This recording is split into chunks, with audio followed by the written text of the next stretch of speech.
Good afternoon friends. ETA business school में आपका स्वागत करता हूं। आइए चलते हैं हम एपिसोड नंबर 44 में। फ्रेंड्स, हमने 1 से लेकर 60 एपिसोड्स तक हमने बनाए हैं ईटीएफ में। ईटीएफ का मतलब एक्सचेंज ट्रेडेड फंड होता है। और ये एपिसोड हमने होम मेकर्स के लिए डेडिकेट किया है। और इसमें हमने कई एस्पेक्ट्स हमने लिए हैं। और किस तरीके से आप इन्वेस्टिंग करेंगे, किस तरीके से आप रेगुलर इनकम जनरेट करेंगे, ये सारे एस्पेक्ट्स हमने इसमें कवर किए हैं।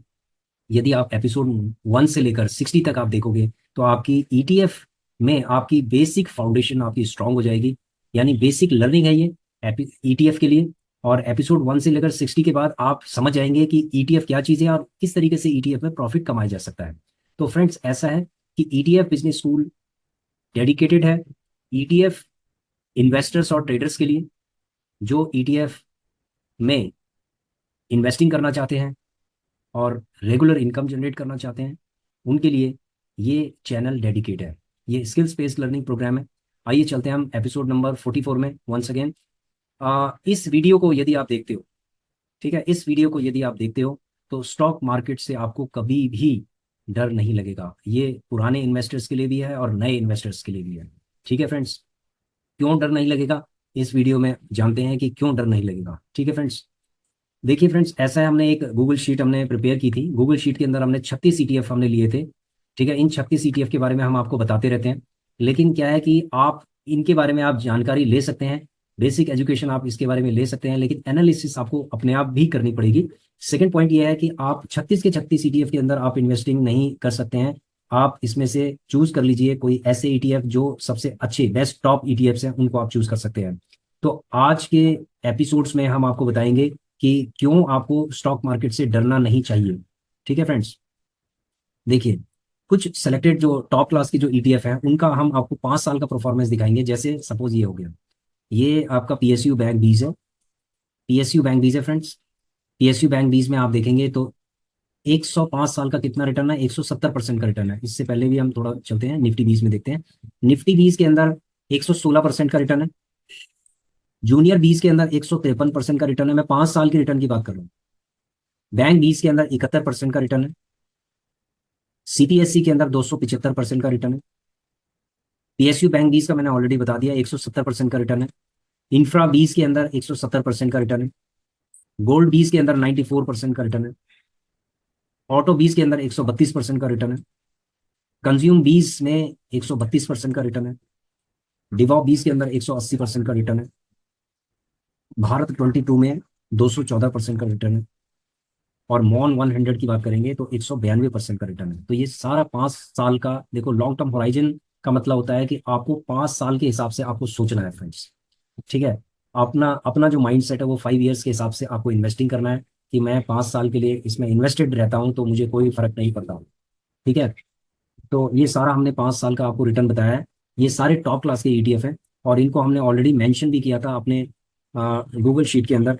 तो आप देखेंगे कि ये हमारी गूगल शीट है, इसके अंदर हमने स्ट्रेटजीज भी आपको बताई हुई हैं। प्रीवियस आप वीडियोस देखेंगे तो स्ट्रेटजीज बताई हैं कि बाइंग स्ट्रेटजी क्या होनी चाहिए, यदि मार्केट नीचे है तो बाइंग स्ट्रेटजीज क्या होनी चाहिए, और किस तरीके से हम बाय करके एक रेगुलर इनकम हम जनरेट कर सकते हैं, या फिर हम लॉन्ग टर्म के लिए भी अगर हम इन्वेस्टिंग करते हैं तो हमें क्या स्ट्रेटजी को फॉलो करना चाहिए। तो सारी चीज़ें हमने आपको बताई हैं। तो फ्रेंड्स, अभी वीडियो हमारा ये कहता है कि यदि आप ईटीएफ के ऊपर इन्वेस्टमेंट करते हैं तो आपको क्यों डरना नहीं चाहिए। देखिए, ये 12 ईटीएफ हैं जो हमने आपको बताए। 5 साल का रिटर्न है। निफ्टी 20 का 116 है। जूनियर 20 का 153 है। बैंक 20 का 71 है। सीपीएससी का 275 है। बैंक बी पीएसयू बैंक 20 का 170 है। इंफ्रा 20 का 170 है। गोल्ड 20 का 90 है। ऑटो 20 का 132 है। कंज्यूम 20 का 132% है। डिवॉप 20 का 180% है। भारत 22 का 214 यानी 214% है। मॉन 100 का 192% है। टोटल हमने जब इसका किया तो 1895 आ गया। और 5 इयर्स का अगर हम रिटर्न की बात करेंगे तो 157.9% यानी अप्रोक्सीमेटली 158% के आसपास आ गया। इसको हमने फाइव फाइव से डिवाइड कर दिया। 5 से जब हमने इसको डिवाइड किया तो हमारा 31% का रिटर्न आ रहा है। तो फ्रेंड्स, ऐसा है, यदि हम इन 12 ईटीएफ के अंदर यदि हम थोड़ा थोड़ा करके इन्वेस्टिंग अगर करते हैं, 5 साल के लिए करते हैं, तो ऑन एन एवरेज साल भर का हमें 31% के आसपास, देखो ये 25 मतलब एकदम से मैं ये नहीं कहता हूँ कि 31% का ही आपको रिटर्न मिलेगा। हो सकता है कि 25 से 30% का हो या 30 से 35% का हो। ठीक है, यानी 30% के आसपास का आपको रिटर्न मिल सकता है। ठीक है, ये प्रेडिक्ट करते हैं हम।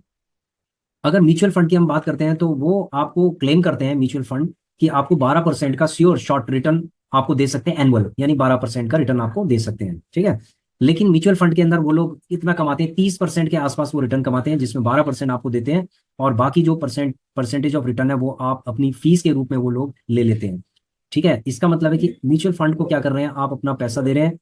ठीक है, इन्वेस्टमेंट करने के लिए आपकी हेडेक खत्म हो जाती है, और आपको कोई भी टेंशन नहीं रहती। आप क्या है, 12% का आप रिटर्न देते हैं। लेकिन क्या है, अगर आप एक अच्छी लर्निंग के साथ यदि आप इन्वेस्टमेंट करते हैं, और आपको अगर 31% का यानी 30% के आसपास का यदि आपको रिटर्न मिलता है, तो क्या ये अच्छा नहीं है? देखिए फ्रेंड्स, सिर्फ क्या है कि आप लोग आंख बंद करके देखो, आंख बंद करके आप क्या करते हो कि अपना पैसा किसी को दे देते हो मैनेज करने के लिए, फंड मैनेजर को। वो आपके फंड को मैनेज करता है, और जितना परसेंट आपको देता है उससे ज्यादा परसेंट वो अपनी जेब के अंदर डाल देता है। ठीक है, क्यों? क्योंकि आपको ना तो उसके बारे में कोई नॉलेज है, ना आप कुछ नॉलेज लेना चाहते हो।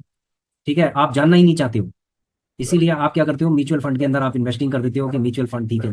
देखो, एसआईपी का जो मॉडल होता है ना म्यूचुअल फंड के अंदर या किसी भी स्टॉक के अंदर, अगर आप एसआईपी करते रहोगे ना 10 साल तक, तो ये समझ लो कि वो जो फॉर्मूला होता है एसआईपी का, वो कंपाउंडिंग करके आपको प्रॉफिट ही देता है।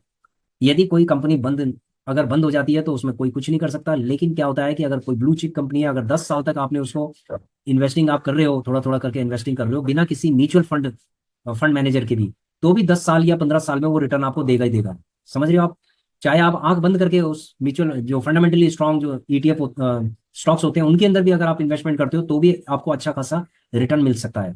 ठीक है फ्रेंड्स, तो ये होती है लॉन्ग टर्म का इन्वेस्टमेंट का एडवांटेज। तो यहाँ पर हम ईटीएफ की बात कर रहे हैं।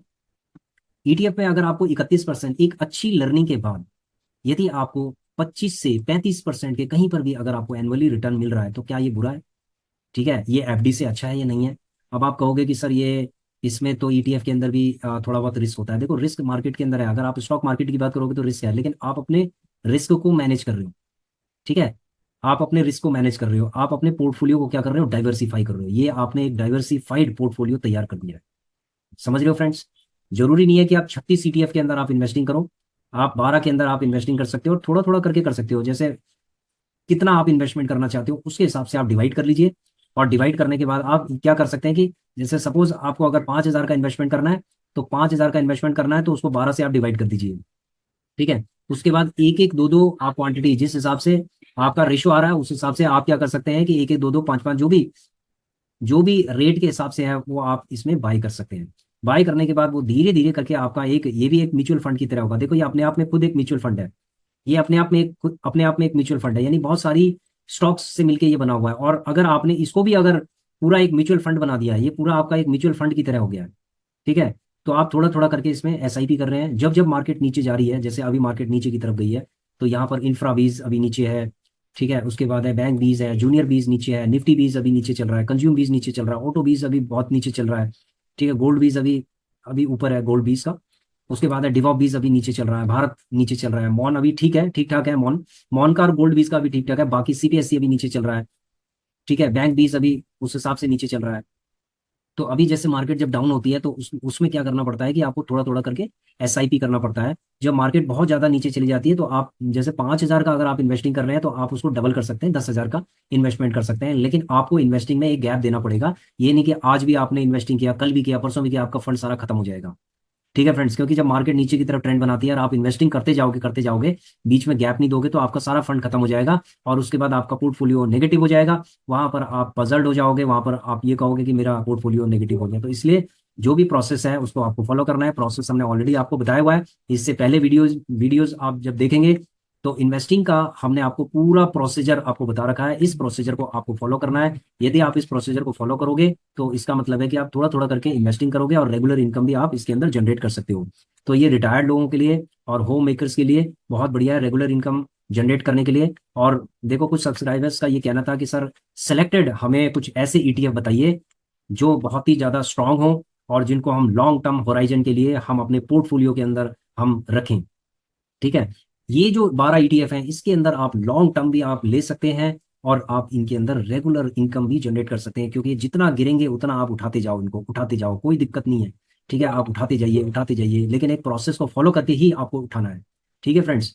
तो आशा करता हूँ कि ये वीडियो देखने के बाद आपको समझ में आ गया होगा कि मार्केट से डरने की हमें जरूरत नहीं है। मार्केट में हमें इन्वेस्टिंग करने की जरूरत है और थोड़ा थोड़ा करने की जरूरत है। ठीक है, जिस तरीके से हम म्यूचुअल फंड में अपना पैसा इन्वेस्टिंग करते हैं, उसी तरीके से हम ईटीएफ के अंदर भी अपना एक म्यूचुअल फंड बना के, अपना एक पूरा पोर्टफोलियो बना के हम थोड़ा थोड़ा करके उसके अंदर हम इन्वेस्टिंग कर सकते हैं। ठीक है, देखिए फ्रेंड्स, मैं किसी भी म्यूचुअल फंड ये नहीं कहता हूँ कि आप म्यूचुअल फंड के अंदर आप इन्वेस्टिंग नहीं करिए, या आप किसी स्टॉक्स के अंदर इन्वेस्टिंग नहीं करिए। यदि आपकी एनालिसिस अच्छी है उस म्यूचुअल फंड के प्रति या उस स्टॉक्स के प्रति, तो आप कर सकते हैं। ठीक है, हम ये नहीं कहते कि आप उसके अंदर मत करिए, इसके अंदर करिए, इसके अंदर करिए।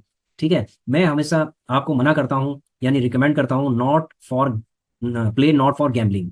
यानी जो गैम्बलिंग होती है वो आपको नहीं करनी चाहिए, क्योंकि उसमें आपको नुकसान ही होगा। यानी स्पेकुलेशन, स्पेकुलेशन का गेम बहुत ही खतरनाक होता है और उसके अंदर आपको नुकसान हो सकता है। ठीक है फ्रेंड्स, बस उसके लिए हम ये कहते हैं कि वहां पर आपको अपने आप को रेस्ट्रिक्ट करना चाहिए। बाकी इन्वेस्टिंग, अगर आपकी किसी स्टॉक्स के अंदर भी इन्वेस्टिंग होती है और लॉन्ग टर्म में आप 15 साल के लिए सोच रहे हो, 20 साल के लिए सोच रहे हो, तो कोई दिक्कत नहीं है।